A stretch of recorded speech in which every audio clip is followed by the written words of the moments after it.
ಸ್ನೇಹಿತರೆ, ಮೀಡಿಯಾ ಮಾಸ್ಟರ್ಸ್ಗೆ ಸ್ವಾಗತ ಸುಸ್ವಾಗತ.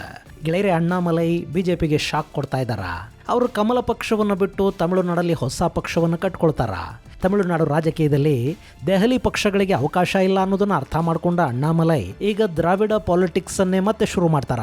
ಇಂಥ ಹಲವು ಅನುಮಾನಗಳಿಗೆ ಕಾರಣ ಆಗ್ತಾ ಇರೋದು ಅಣ್ಣಾಮಲೈ ಅವರ ಇತ್ತೀಚಿನ ನಡವಳಿಕೆಗಳು ಹಾಗೂ ಕೊಯಮತ್ತೂರು ಭಾಗದಲ್ಲಿ ರಾರಾಜಿಸ್ತಾ ಇರುವ fearless minds have no limits ಅನ್ನೋ ಪೋಸ್ಟರುಗಳು. ಹಾಗಾದರೆ ಏನಿದು ಅಣ್ಣಾಮಲೈ ರಾಜಕೀಯ?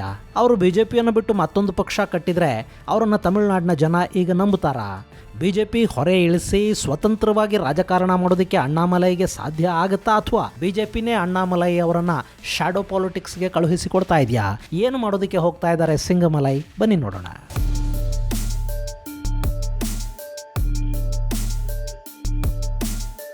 ಗೆಳೆಯರೆ, ಅಣ್ಣಾಮಲೈ ಕರ್ನಾಟಕದಲ್ಲಿ IPS ಅಧಿಕಾರಿಯಾಗಿದ್ದಾಗ ಇವರನ್ನ ಜನ ಸಿಂಗಮ್ ಅಂತ ಕರಿತಾ ಇದ್ರು.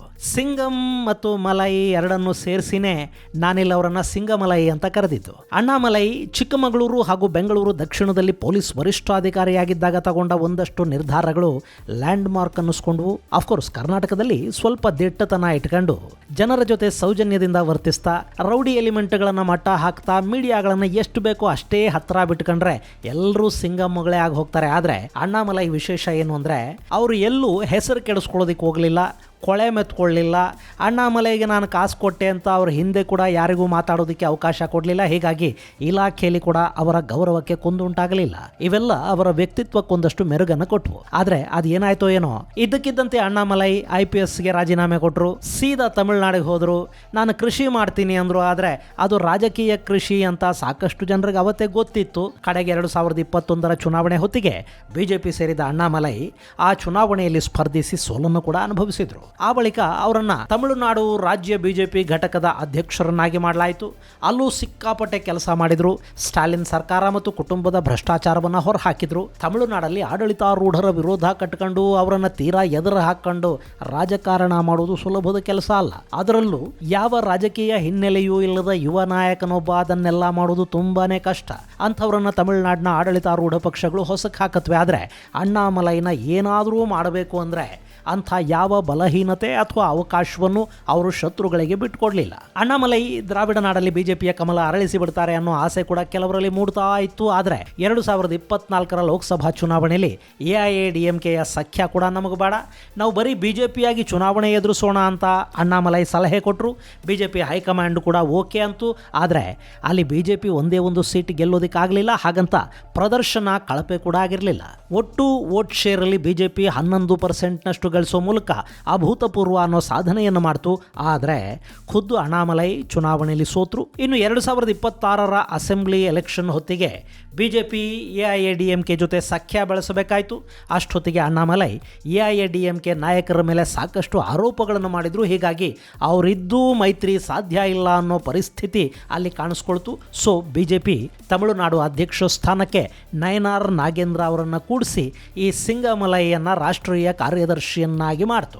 ಈ ರಾಷ್ಟ್ರೀಯ ಕಾರ್ಯದರ್ಶಿ ಅನ್ನೋದು ತುಂಬಾ ಮಹತ್ವ ಇರೋ ಜಾಗ ಏನಲ್ಲ.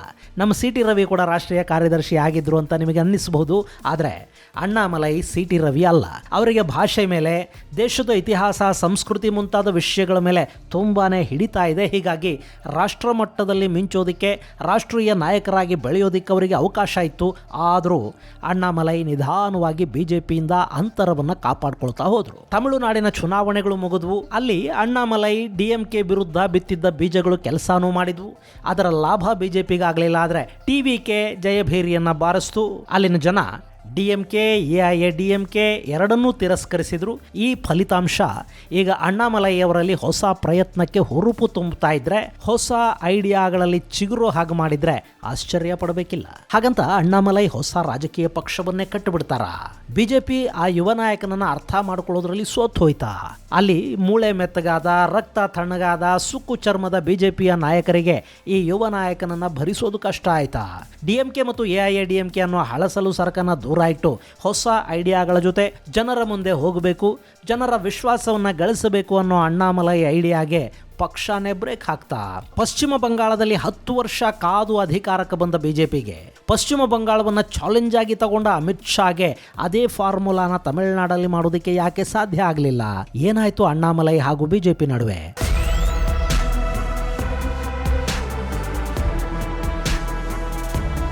ಗೆಳೆಯರೆ, 2026 ಚುನಾವಣೆ ಮುಗಿದು ವಿಜಯ್ ಮುಖ್ಯಮಂತ್ರಿ ಆದ ನಂತರ ಅಣ್ಣಾಮಲೈ ಹೇಳಿದ್ದು, ಮುಖ್ಯಮಂತ್ರಿ ವಿಜಯ್ ಅವರನ್ನು ಎದುರಿಸುವ ಮತ್ತೊಬ್ಬ ನಾಯಕ ಸದ್ಯಕ್ಕೆ ತಮಿಳುನಾಡಲ್ಲಿ ಇಲ್ಲ ಅಂತ. ಅದರ ಬೆನ್ನಲ್ಲೇ ಕೇಂದ್ರದ ತ್ರಿಭಾಷಾ ನೀತಿಯ ವಿರುದ್ಧ ಅಣ್ಣಾಮಲೈ ದನಿ ಎತ್ತಿದ್ರು. ಬಿಜೆಪಿಯ 2 ರಾಜ್ಯ ಮಟ್ಟದ ಕಾರ್ಯಕ್ರಮಗಳಿಂದ ಅವರು ದೂರನೇ ಉಳಿದ್ರು ಹಾಗೂ ಪಕ್ಷ ಸಂಘಟನೆಯ ವಿಷಯದಲ್ಲಿ ಕೂಡ ಅಂತರವನ್ನು ಕಾಪಾಡಿಕೊಳ್ತಾ ಹೋದರು. ಇವೆಲ್ಲ ಕೂಡ ಬಿಜೆಪಿ ಹಾಗೂ ಅಣ್ಣಾಮಲೈ ನಡುವೆ ಏನೋ ಸರಿ ಆಗ್ತಾ ಇಲ್ಲ ಅನ್ನೋ ಅನುಮಾನಕ್ಕೆ ಅವಕಾಶವನ್ನು ಮಾಡಿಕೊಡ್ತಾ ಇತ್ತು. ಈಗ ಅಣ್ಣಾಮಲೈ ಅಭಿಮಾನಿಗಳು ಕೊಯಮತ್ತೂರಿನ ತುಂಬೆಲ್ಲ ಹೊಸ ಕಿಚ್ಚನ್ನು ಹೊತ್ತಿಸ್ತಾ ಇದ್ದಾರೆ. ಅಲ್ಲಿ fearless minds have no limits ಅನ್ನೋ ಪೋಸ್ಟರ್ಗಳನ್ನು ಅಂಟಿಸೋ ಮೂಲಕ ತಮ್ಮ ನಾಯಕನ ನಿರ್ಧಾರಗಳಿಗೆ ತಮ್ಮ ಬೆಂಬಲ ಇದೆ ಅಂತ ಅವರು ಸಾರ್ತಾ ಇದ್ದಾರೆ. ಇದಲ್ಲದೆ ಅಣ್ಣಾಮಲೈ ತಮಿಳುನಾಡಲ್ಲಿ ಒಂದು ಹೊಸ ರಾಜಕೀಯ ಶಕ್ತಿಯನ್ನು ಆರಂಭಿಸುವ ಲೆಕ್ಕಾಚಾರವನ್ನು ಹೊಂದಿದ್ದಾರೆ ಅಂತ ಹೇಳಲಾಗ್ತಾ ಇದೆ. ಸದ್ಯಕ್ಕದು ರಾಜಕೀಯೇತರ ಸಂಸ್ಥೆ ಆಗಿರುತ್ತೆ. ಆ ಬಳಿಕ ಅದನ್ನು ರಾಜಕೀಯ ಶಕ್ತಿಯಾಗಿ ಬಳಸಿಕೊಳ್ಳುವ ಲೆಕ್ಕಾಚಾರ ಅಣ್ಣಾಮಲೈಗಿದ್ದಂತಿದೆ. ಇನ್ನು ಈ ಬಗ್ಗೆ ಕಾಂಗ್ರೆಸ್ ನಾಯಕ ಕಾರ್ತಿ ಚಿದಂಬರಂ ಒಂದು ಟ್ವೀಟ್ ಮಾಡಿದ್ದಾರೆ. One more political party in TN is in the offing. The churn accelerates MS. There is an interesting logic to the proposed name ಅಂತ ಕಾರ್ತಿ ಟ್ವೀಟ್ ಮಾಡಿದ್ದಾರೆ. ಇಲ್ಲಿ ಕಾರ್ತಿ ಚಿದಂಬರಂ ಹೇಳ್ತಾ ಇರೋ ಗುಟ್ಟೇನು ಅನ್ನೋದನ್ನ ಡಿಕೋಡ್ ಮಾಡ್ತಾ ಹೋದ್ರೆ, ಅಣ್ಣಾಮಲೈ ತಮ್ಮ ರಾಜಕೀಯೇತರ ಚಳವಳಿಗೆ ಮಕ್ಕಳ ಶಕ್ತಿ ಇಯಕ್ಕಂ ಅನ್ನೋ ಹೆಸರನ್ನು ಕೊಡ್ತಾ ಇದ್ದಾರೆ ಅನ್ನೋದು ಗೊತ್ತಾಗುತ್ತೆ. ಇಲ್ಲಿ MS ಅಂದರೆ ಮಕ್ಕಳ ಶಕ್ತಿ ಅಂತ ಅರ್ಥ. ತಮಿಳುನಾಡಲ್ಲಿ ಮಕ್ಕಳ ಶಕ್ತಿ ಅಂದರೆ ಜನಶಕ್ತಿ ಅನ್ನೋ ಅರ್ಥ ಬರುತ್ತೆ.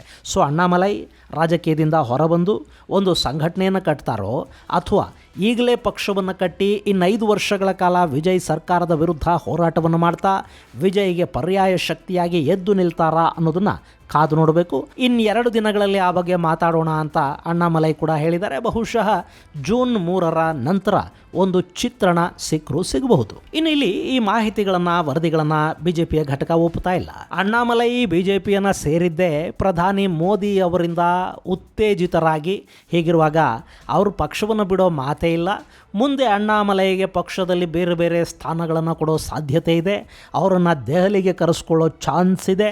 ರಾಜ್ಯಸಭೆಗೆ ಆಯ್ಕೆ ಮಾಡಿ ಮಂತ್ರಿ ಕೂಡ ಮಾಡಲಾಗುತ್ತೆ. ಹೀಗಾಗಿ ಸಿಂಗಂ ಪಕ್ಷ ಬಿಡ್ತಾರೆ ಅನ್ನೋದು ಸುಳ್ಳು ಅಂತ ಬಿಜೆಪಿ ರಾಜ್ಯ ಘಟಕದ ಕಾರ್ಯದರ್ಶಿ ವಿನೋಜ್ ಪಿ ಸೆಲ್ವಂ ಹೇಳ್ತಾ ಇದ್ದಾರೆ. ಆದರೆ ಈ ಬಗ್ಗೆ ಅಣ್ಣಾಮಲೈ ಏನನ್ನು ಹೇಳಿಲ್ಲ ಅನ್ನೋದು ಇಲ್ಲಿ ಗಮನಾರ್ಹ ಸಂಗತಿ. ಇನ್ನಿಲ್ಲಿ ಕೆಲ ಮೂಲಗಳು ಹೇಳೋ ಪ್ರಕಾರ ಅಣ್ಣಾಮಲೈ ಸ್ವಲ್ಪ ವರ್ಷಗಳ ಕಾಲ ಒಂದು ಚಳವಳಿಯನ್ನು ಮುನ್ನಡೆಸ್ತಾರೆ. ಆ ಬಳಿಕ ಅವರು ಪಕ್ಷವನ್ನು ಕಟ್ತಾರೆ ಅನ್ನೋದು. ಈ ಚಳವಳಿ ತಮಿಳುನಾಡಿನ ಜನರನ್ನು ಎಚ್ಚರಗೊಳಿಸುವ ಕೆಲಸವನ್ನು ಮಾಡುತ್ತಂತೆ. ಈಗಾಗಲೇ ಭಾಷೆಯ ಹೆಸರಲ್ಲಿ ನಡೆಯೋ ರಾಜಕಾರಣವನ್ನು ಅಲ್ಲಿ ಈ ಬಾರಿಯ ಚುನಾವಣೆಯಲ್ಲಿ ಕೊನೆಗಾಣಿಸಲಾಗಿದೆ. ಮುಂದೆ ಅಭಿವೃದ್ಧಿ ಹಾಗೂ ಇನ್ನಿತರ ಪ್ರಮುಖ ವಿಷಯಗಳ ಆಧಾರದಲ್ಲಿ ಅಲ್ಲಿ ಚುನಾವಣೆಗಳು ನಡೆಯುವ ದಿನಗಳು ಬರುತ್ತವೆ. ಅಂಥದ್ದೊಂದು ಜಾಗೃತಿಯನ್ನು ಯುವಕರಲ್ಲಿ ಮೂಡಿಸೋ ಕೆಲಸಕ್ಕೆ ಅಣ್ಣಾಮಲೈ ಮುಂದಾಗ್ತಾರೆ ಅನ್ನೋ ಮಾತುಗಳು ಕೇಳಿ ಬರ್ತಾ ಇವೆ.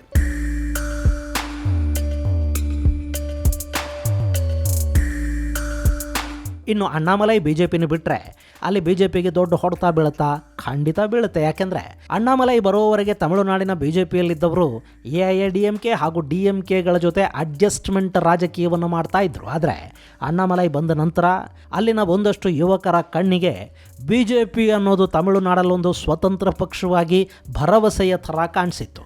ಎನ್ ಮಣ್ಣು ಎನ್ ಮಕ್ಕಳ ಯಾತ್ರೆಯ ಮೂಲಕ ಅಣ್ಣಾಮಲೈ ತಮಿಳುನಾಡಿನ ಮೂಲೆ ಮೂಲೆಗಳನ್ನು ತಲುಪುವುದರಲ್ಲಿ ಯಶಸ್ವಿಯಾದರು. ಲೋಕಸಭಾ ಚುನಾವಣೆಯಲ್ಲಿ ಬಿಜೆಪಿಗೆ 11% ಮತ ಬರುವುದಕ್ಕೆ ಕೂಡ ಅಣ್ಣಾಮಲೈ ಕಾರಣ ಆದರು. ಗೆಳೆಯರೆ, 2019ರಲ್ಲಿ ಮೋದಿ ಅಲೆ ದೇಶದಾದ್ಯಂತ ವಿಪರೀತ ಪ್ರಮಾಣದಲ್ಲಿತ್ತು.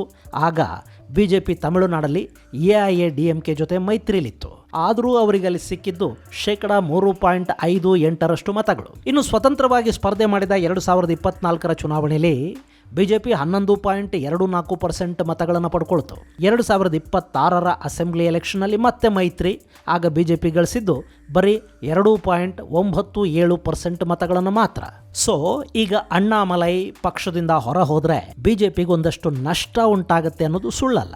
ಹಾಗಂತ ಬಿಜೆಪಿಯಲ್ಲೇ ಇದ್ದೂ ಕೂಡ ಅಣ್ಣಾಮಲೈ ಇನ್ನೂ ಹೆಚ್ಚಿನದ್ದೇನೋ ಸಾಧಿಸಿ ಬಿಡ್ತಾರೆ, ಬಿಜೆಪಿಯನ್ನ ಅಧಿಕಾರಕ್ಕೆ ತಂದೇ ಬಿಡ್ತಾರೆ ಅಂತ ಕೂಡ ಅಲ್ಲೇನೋ ಅನ್ಸೋದಿಲ್ಲ. ಹೀಗಾಗಿ ಅಣ್ಣಾಮಲೈ ಹಾಗೂ ಬಿಜೆಪಿ ಎರಡೂ ಕೂಡ ಇಲ್ಲಿ ತುಂಬಾ ಎಚ್ಚರಿಕೆಯ ಮತ್ತು ಬೇರೆಯದ್ದೇ ಆದ ರಾಜಕಾರಣವನ್ನ ಮಾಡಬೇಕಾಗುತ್ತೆ. ಅಂಥದ್ದೇನಾದರೂ ಅಲ್ಲಿ ನಡೀತಾ ಇದೆಯಾ? ಅಣ್ಣಾಮಲೈ ಸ್ವತಂತ್ರ ಪಕ್ಷ ಕಟ್ಟಿ ರಾಷ್ಟ್ರೀಯ ಭಾವಜಾಲವನ್ನ ಹೊಂದಿರುವ ಸ್ವತಂತ್ರ ತಮಿಳು ಪ್ರಾದೇಶಿಕ ಪಕ್ಷದ ಮೂಲಕ ಬಿಜೆಪಿಯ ಆರ್ಥಿಕ ಮೂಲಗಳನ್ನೂ ಬಳಸಿಕೊಂಡು ತಮಿಳುನಾಡಲ್ಲಿ ಪರ್ಯಾಯ ರಾಜಕಾರಣ ಮಾಡೋದಕ್ಕೆ ಹೋಗ್ತಾರಾ? ಗೆಳೆಯರೆ, ಅಂಥದ್ದೇನಾದರೂ ಐಡಿಯಾ ಅಲ್ಲಿದ್ದರೆ ಅದರಿಂದ ತಮಿಳುನಾಡಿಗೆ ನಿಜಕ್ಕೂ ಸ್ವಲ್ಪ ಒಳ್ಳೆಯದಾಗತ್ತೆ. ಇಂಥ ಪ್ರಯತ್ನವೊಂದರ ಅಗತ್ಯ ತಮಿಳುನಾಡಿಗೆ ತುಂಬಾ ಇದೆ. ಅಲ್ಲಿ DMK ಹಾಗೂ ಅಣ್ಣಾ DMK ಎರಡೂ ಕೂಡ ಮೈತುಂಬ ಭ್ರಷ್ಟಾಚಾರವನ್ನು ಹೊದ್ದು ಕೂತ ಪಕ್ಷಗಳು. ಅದರಲ್ಲೂ DMK ಅನ್ನೋದು ದೇಶದ ಸಮಗ್ರತೆಯ ದೃಷ್ಟಿಯಿಂದ ಕೂಡ ಸಾಕಷ್ಟು ಬಾರಿ ಅಪಾಯಕಾರಿ ಅನ್ನೋ ಥರ ಕಾಣಿಸಿಕೊಂಡಿದ್ದೂ ಇದೆ. ಇನ್ನು ಈಗ ವಿಜಯ್ ಅವರ ಪಕ್ಷ ಅಧಿಕಾರಕ್ಕೆ ಬಂದಿದೆ. ಅದರ ಹಿಂದೆ ಲಾಟ್ರಿ ಮಾರ್ಟಿನ್ ಇರೋದು ಕಾಣ್ತಾ ಇದೆ. ಇನ್ನು ತಮಿಳುನಾಡು ಭಾಷೆ, ಬಣ್ಣ, ಪ್ರಾದೇಶಿಕತೆ, ಜಾತಿ ಇವುಗಳನ್ನು ಸದ್ಯಕ್ಕೆ ಬಿಡೋ ಲಕ್ಷಣಗಳು ಕಾಣ್ತಾ ಇಲ್ಲ. ಹೀಗಾಗಿ ಅಲ್ಲೊಂದು ಪ್ರಾದೇಶಿಕ ಪಕ್ಷ ಜೊತೆಗೊಂದಷ್ಟು ರಾಷ್ಟ್ರೀಯ ಏಕತೆ, ಸಮಗ್ರತೆಗಳನ್ನು ಒಳಗೊಂಡ ಸಿದ್ಧಾಂತ, ಸುಳ್ಳು ಸೆಕ್ಯುಲರು ಅಲ್ಲದ, ಹಾಗಂತ ತುಂಬ ಕಮ್ಯುನಲ್ ಕೂಡ ಅಲ್ಲದ, ಅಭಿವೃದ್ಧಿಯ ಕನಸನ್ನು ಹೊತ್ತ ಹೊಸ ಪಕ್ಷವೊಂದರ ಅಗತ್ಯ ತಮಿಳು ನೆಲಕ್ಕೆ ಖಂಡಿತ ಇದೆ. ಅದನ್ನು ಅಣ್ಣಾಮಲೈ ಮಾಡಿದರೆ ಮುಂದಿನ ದಿನಗಳಲ್ಲಿ TVKಗೆ ಪರ್ಯಾಯ ಪಕ್ಷವಾಗಿ ಅವರಲ್ಲಿ ಕಾಲು ಉರುಕೊಂಡು ನಿಲ್ಲುವ ಅವಕಾಶಗಳು ಕೂಡ ಇರುತ್ತವೆ. ಅದು ಸಾಧ್ಯ ಆಗಬೇಕು ಅಂದರೆ ಅಣ್ಣಾಮಲೈ ತಮಿಳುನಾಡಿನ ಯುವಕರ ಮನ ಗೆಲ್ಲಬೇಕು. ಅಲ್ಲೊಂದು ದೊಡ್ಡ ನಿಷ್ಠಾವಂತ ಕೇಡರ್ ಸಿದ್ಧ ಆಗಬೇಕು. ಇನ್ನು ರಾಜಕೀಯ ಮಾಡೋದಕ್ಕೆ ಹಣ ಬೇಕೇ ಬೇಕು. ಅದನ್ನು ಕೊಡೋದಕ್ಕೆ ಅಣ್ಣಾಮಲೈಗೆ ಕೂಡ ಜನ ಇರಬಹುದು. ಆದರೆ ಸಾಮಾನ್ಯ ಜನರ ಹತ್ತಿರಕ್ಕೆ ಹೋಗುವ, ಅವರ ಮನ ಮುಟ್ಟುವ ಕೆಲಸ ಮೊದಲಾಗಬೇಕು. ಅದನ್ನು ಅಣ್ಣಾಮಲೈ ಈಗ ಶುರು ಮಾಡಿದರೂ ಕೂಡ ಮುಂದಿನ 5 ವರ್ಷಗಳಲ್ಲಿ ಅವರ ಭವಿಷ್ಯ ಉಜ್ವಲ ಆಗುತ್ತೆ. ಇದು ಗೆಳೆಯರೆ, ಅಣ್ಣಾಮಲೈ BJPಯನ್ನು ಬಿಡ್ತಾರೆ ಅನ್ನೋ ಸುದ್ದಿಯ ಕುರಿತಾದ ಒಂದಷ್ಟು ಮಾಹಿತಿ. ಮುಂದಿನ ಸಂಚಿಕೆಯಲ್ಲಿ ಮತ್ತಷ್ಟು ವಿಶೇಷಗಳ ಜೊತೆ ಮತ್ತೆ ಭೇಟಿಯಾಗೋಣ. ಅಲ್ಲಿವರೆಗೆ ಜೈ ಹಿಂದ್, ಜೈ ಕರ್ನಾಟಕ.